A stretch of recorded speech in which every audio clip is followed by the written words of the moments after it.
Retour de la deuxième partie de l'émission avec la Mauritanie, devenue presque la Mecque du football africain. Colloques, conférences, visites des personnalités se font là-bas. Et parmi les invités, sans doute, Eddie Hamel qui est avec nous va nous en parler, car je vous l'ai dit, il est conseiller du président Hamad Hamad. Monsieur Hamad qui est aussi vice-président de la FIFA. Il y a également avec nous une ancienne grande star du football français. C'est monsieur Fabrice Pancrate qui a marqué beaucoup les esprits, de sa qualité d'avant-centre, mais plus milieu... Ouais, plus côté droit. Ouais. Plus côté droit. C'était plus gros pour l'État. Et puis M. Sami Mochtabi qui apporte son éclairage, comme vous l'avez remarqué, au sein de cette émission. La question internaute tout de suite.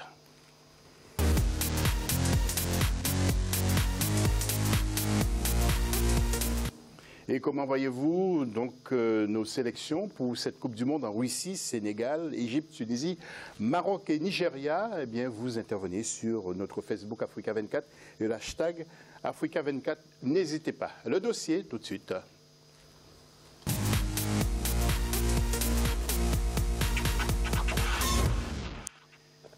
Et Eddie Hamel aura la parole tout à l'heure pour nous donner les raisons pour lesquelles les représentants d'une trentaine de pays ont pris part du 27 au 28 mars à Nouakchott, à la capitale mauritanienne, à une conférence sur le développement du football africain organisée par la FIFA en partenariat avec la Fédération mauritanienne de football. Parmi les sujets au menu de cette conférence, le projet Forward et les actions génératrices de revenus. Mais dans quel but les colloques et les visites de membres de la FIFA dans ce pays serviront-ils surtout au football mauritanien?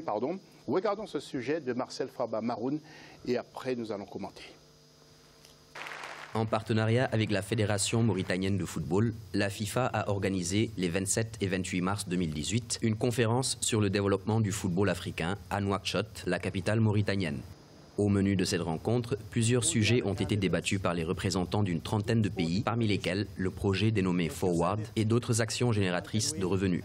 Cette conférence a été organisée quelques mois après la tenue du sommet du bureau exécutif de la FIFA, toujours à Nouakchott. Des missions devenues habituelles dans ce pays du nord-ouest de l'Afrique et qui témoignent d'une avancée significative effectuée par la Fédération mauritanienne de football, grâce notamment aux fonds octroyés par la FIFA.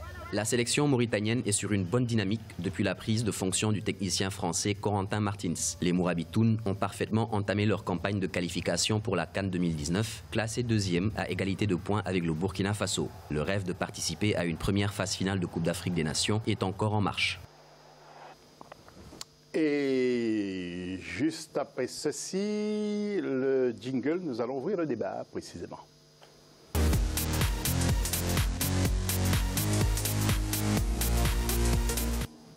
Alors, mon cher Eddy, la FIFA, non pas la CAF, fait des déplacements incessants. Mais quelles sont les raisons, selon vous? Est-ce que la CAF approuve? Pourquoi pas d'autres pays? Vous pouvez, par exemple, est-ce que vous n'incitez pas le président, en tant que conseiller, vous dire à M. Hamad, oui, mais il n'y a pas que la Mauritanie, il y a d'autres pays? Oui, mais là, en l'occurrence, c'est la FIFA qui décide. Oui. C'était dans le programme de M. Gianni Infantino, lorsqu'il s'est présenté en 2015 à la présidence de la FIFA. C'était dans son programme, le fait de décentraliser les programmes. Vous savez, la FIFA, c'est comme les confédérations. Il y a un certain nombre de programmes, un certain nombre de projets, d'initiatives qui circulent à travers le monde. Il a voulu institutionnaliser un peu, en quelque sorte, les programmes et surtout les sortir de Zurich, le siège de la FIFA, et aller les organiser sur le terrain même. Donc il y en a eu en France, c'était juste avant Noël, il y en a eu à Johannesburg, il y en aura encore d'autres, et la Mauritanie, ce n'est pas accidentel, la Mauritanie a changé de fédération, elle a une équipe dynamique, le président Yaya est devenu membre du comité exécutif de la Confédération, il est extrêmement actif. On a affaire à une équipe dynamique, jeune, qui propose des projets, qui innove en proposant des idées. Et bien la FIFA félicite, encourage et récompense ce genre de fédération. Oui, quel regard avez-vous justement sur ça, Sami? Vous qui êtes marocain, vous vous dites peut-être, tiens, la FIFA aurait pu aussi venir chez nous. Non, mais c'est même un congrès. Eddy l'a très bien dit, ce principe de décentraliser, on ne va pas tout le temps se concentrer. Oui, on sait très bien que les infrastructures sont au Maroc, en Tunisie, en Afrique du Sud, ça on le sait. C'est une bonne chose justement de se déplacer dans des fédérations dites, on va dire, mineures.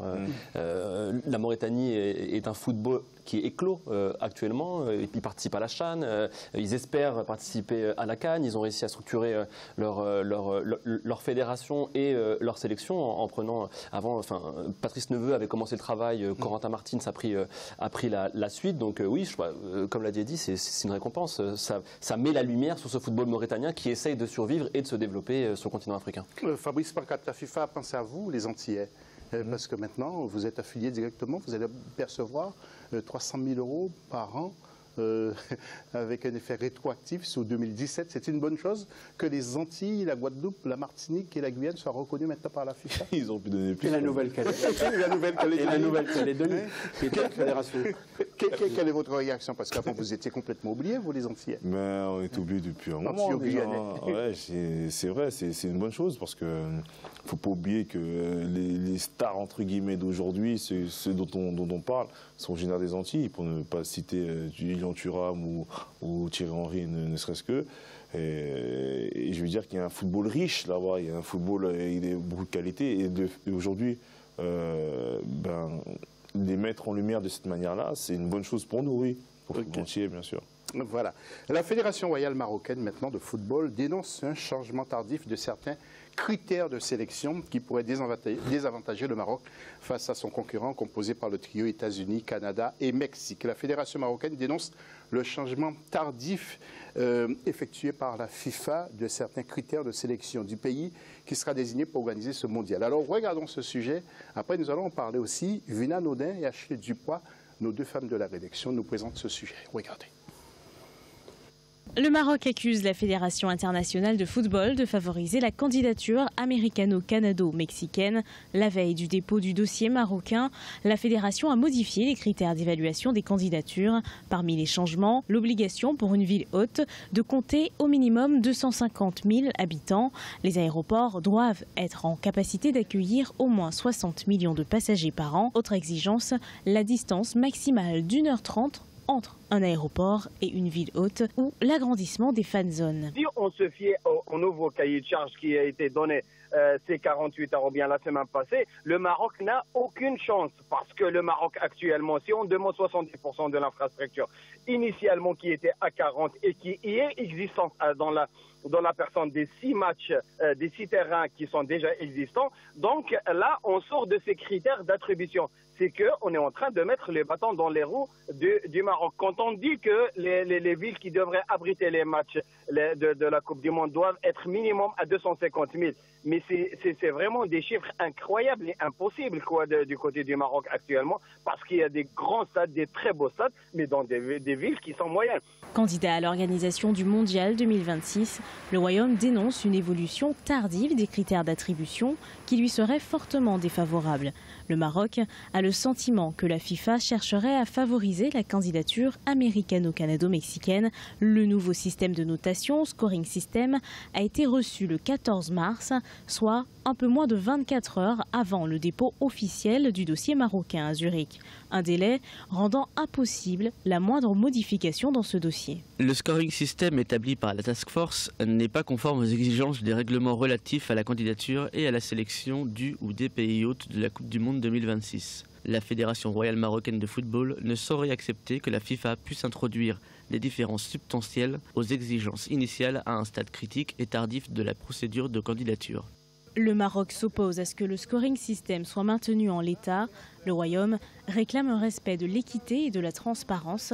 Malgré le nouveau système de notation et les critères techniques, le pays espère remporter l'organisation de cette première Coupe du Monde à 48 équipes.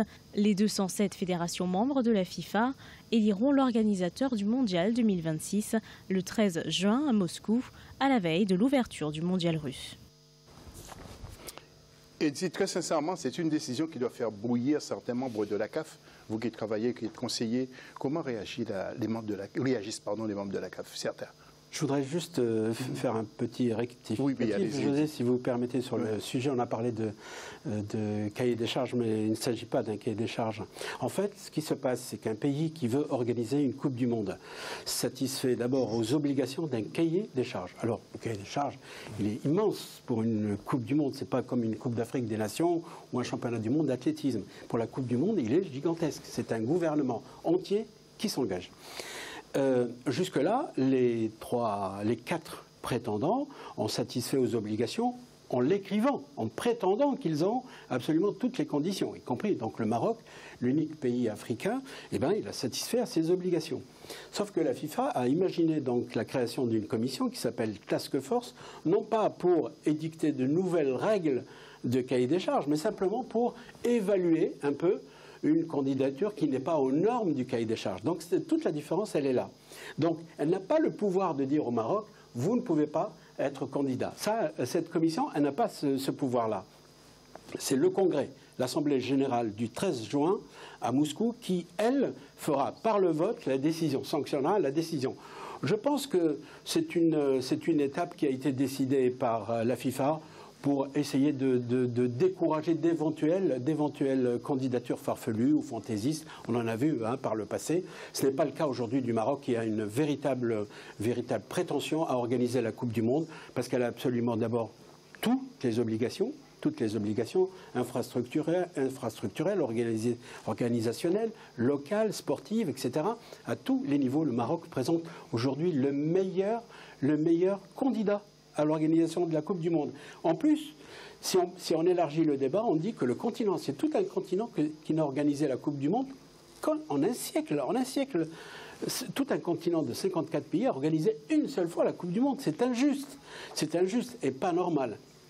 Donc, ce qui va se passer, c'est surtout le 13 juin. Le 13 juin, le Congrès décidera qui des 3 pays de l'Amérique du Nord et centrale, le Canada, le Mexique et les États-Unis. Les deux ont déjà organisé. Le Mexique l'a organisé 2 fois en 70-86, les États-Unis en 94, le Canada jamais. Il a organisé la dernière fois, c'était en 76, les Jeux Olympiques. Mais il n'a pas la prétention d'accueillir une épreuve de football aussi populaire que la Coupe du Monde. Donc aujourd'hui, je pense que le Maroc pourra faire la différence au Congrès. Alors la FIFA va officiellement visiter les infrastructures du 16 au 19 avril. Est-ce que vous êtes confiant, vous, Sabi ? Moi personnellement oui, parce que je connais un petit peu quand même chez vous. Le Maroc. Non mais sans. Non mais il ne faut pas avoir honte de dire. Il a très bien dit. C'est vrai qu'au niveau des infrastructures, on le sait, c'est que le Maroc c'est quand même un pays touristique qui brasse depuis des décennies. Maintenant ils sont à presque 12 millions de touristes par an. Ils ont le parc hôtelier suffisant pour accueillir le flux de population qu'amène une Coupe du Monde. Ils ont le meilleur réseau autoroutier d'Afrique. Ils se développent à vitesse grand V. Oui, ils ont les stades, ils ont des écrins magnifiques qui ont été créés récemment, qui répondent parfaitement aux normes de la FIFA. Donc oui, le Maroc est un candidat crédible. On l'a dit, c'est un candidat de l'Afrique. L'Afrique sera derrière. On le répète et on ne le répétera pas assez, c'est que ce sont les fédérations qui vont voter cette année, le 13 juin. Donc voilà, on sait que l'Afrique sera derrière ce candidat africain. La France, récemment, par la voix de Noël Le Graët, s'est prononcée en faveur du Maroc. L'Algérie aussi. Bien sûr. En majorité. L'Europe, c'est ce qu'a dit Le Graët. Il a dit, nous, de toute façon, on travaillera à ce que l'Europe nous suive dans cette décision. Donc oui, tout espoir n'est pas perdu. Je sais qu'au Maroc, on y croit dur comme fer. Fawzi Legja, qui a apporté un vrai vent de renouveau dans cette fédération marocaine, y croit aussi. Tout le monde. Il y a aussi le cabinet royal qui s'est investi grandement dans cette grande aventure. Donc on y croit et on croise les doigts. Oui, Fabrice, ça serait vraiment top que ce soit le Maroc. Parce que je ne vois pas vraiment, personnellement, ça c'est n'engage que moi, que ce qu'une Coupe du Monde va faire au Canada. Mais comme l'a dit Simon dit, c'est pas normal qu'un grand continent comme l'Afrique n'ait organisé qu'une seule fois avec l'Afrique du Sud. Donc le Maroc représentant toutes les infrastructures nécessaires pour accueillir cette compétition, oui, au Canada, ça reste un grand pays, mais on ne s'y attache pas trop au football Canada. Ouais. Ça ne nous parle pas. Oui, mais Canada, et le Mexique l'a eu 2 fois. Le Mexique les États-Unis l'ont eu. Ouais. Et c'est la 6e fois que le Maroc candidate. On a eu en France, on a eu en Allemagne. Ne soyons pas égoïstes. Très honnêtement, José, je pense que cette fois-ci, jamais une candidature aussi logique, aussi légitime que celle du Maroc n'est apparue vraiment à la conscience de tous ceux qui vont voter. Il y aura 211 pays présents, les 4 ne voteront pas, donc il y aura 207 voix, un pays, une voix. Je pense très franchement, c'est pas pour être optimiste, je pense que le Maroc va l'emporter. Oui, très sincèrement. Eh bien, j'espère, nous croisons les doigts. Nous allons changer de sujet. puisque vous êtes le conseiller de M. Ahmad Ahmad, le bilan positif? Ah bah oui, il y a plein de choses encore totalement positives. Oui. En une année, regardez, une vingtaine de décisions stratégiques, une vingtaine. Le football africain était dans un sommeil léthargique profond. Rien ne bougeait fondamentalement. Ce n'est pas parce que c'est le président Ahmad, mais il a impulsé un rythme qui n'existe pas depuis un quart de siècle. Il a touché au... Pas lui seulement en tant que président, mais en tant que leader, parce que le comité exécutif est opérant. Il est opérationnel et opérant. Il décide avec lui. Je pense que la vingtaine de décisions stratégiques vont révolutionner petit à petit les concepts même de l'organisation du football africain. Un exemple, le changement de format qui était tabou en Afrique. Pourquoi la Coupe d'Afrique des Nations ne pouvait pas évoluer? Pourquoi on ne pouvait la laisser uniquement à l'élite? C'était toujours la Côte d'Ivoire, c'était toujours l'Algérie, c'était toujours le Cameroun, le Sénégal, l'Égypte, le Maroc, ça. Non, on pouvait la faire évoluer. On a un continent quand même de 54 pays. Le comité exécutif a été courageux de prendre cette décision de changer à la fois le format et en même temps la périodicité, de changer de janvier à juin, juillet, c'est aussi une amélioration fondamentale. La libération des joueurs qui vont être disponibles, pas seulement, on ne l'a pas fait seulement pour arranger les Européens. On parle d'intempéries, excusez-moi. On parle d'intempéries pendant cette période, non, c'est faux. Une étude de météorologie a été effectuée avant la décision du comité exécutif. Il est apparu que à peine 2 régions sur 7, le continent africain géopolitiquement est organisé en 7 zones, et bien sur les 7 zones, il n'y a que 2 zones qui pourraient être affectées par des pluies qui ne seront ni torrentielles ni diluviennes. Donc on peut jouer au football. Ici, on joue au football pendant 6 mois sous la pluie. C'est donc en Europe un peu partout. Donc ce n'est pas vraiment le motif. Mais je pense que c'est un facteur d'évolution, de qualitatif pour la Coupe d'Afrique des Nations. Il y a plein d'autres choses qui ont été faites. Par exemple, chaque fédération va avoir le double de sa subvention. Depuis le congrès du Bahreïn, je ne sais pas, les compétitions de jeunes vont avoir lieu sur le plan zonal et non plus avec des coûts faramineux de transport. L'équipe de Namibie pour aller jouer en Mauritanie, par exemple, c'est un coût ruineux. Aujourd'hui, toutes les qualifications des équipes U17 et U20 vont avoir lieu sur les zones. Ils font un championnat entre eux, les vainqueurs vont participer à la phase finale. Ça, c'est une évolution également.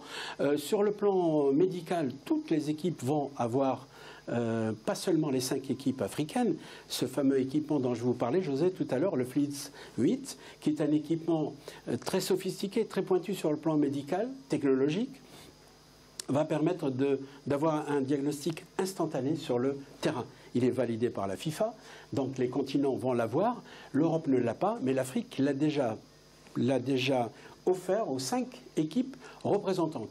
Et sur décision du président Ahmad, il a décidé de l'attribuer à l'ensemble des fédérations, pas seulement pour prévenir la mort subite, mais pour diagnostiquer aussi d'autres blessures, d'autres états traumatiques des joueurs. Je pense que sur la vingtaine de décisions stratégiques, il y en a eu beaucoup qui vont révolutionner petit à petit le football. Merci Eddy beaucoup. Merci beaucoup Eddy, pardon, pour cette thèse. En tout cas, nous avons bien compris que vous êtes déterminé à la CAF de faire avancer les choses et puis surtout de passer de 16 à 24 équipes pour la prochaine CAN. C'est une très bonne chose. Eddy, juste pour assurer nos téléspectateurs, le Cameroun aura bien sa CAN. Ça, c'est une question réglementaire et statutaire. Pour le moment, le Cameroun dispose de la responsabilité d'organiser la 19e Coupe d'Afrique des Nations. Ça, c'est la règle. Ils l'ont eu. Maintenant, il y a des inspections, il y a une réglementation, il y a des procédures à mettre en place qui font qu'il faut maintenant satisfaire aux obligations de ces inspections. Le Cameroun vient de se voir prolongé par le comité exécutif d'un délai jusqu'au 31 décembre 2018 pour essayer de présenter donc ces obligations, ces critères qui sont indispensables à l'organisation d'une CAN telle qu'on l'imagine aujourd'hui, avec 24 équipes, avec plus d'impact médiatique, avec une dimension internationale réelle. Merci beaucoup. Juste après la pause, nous allons revoir le but de Ronaldo. À tout de suite.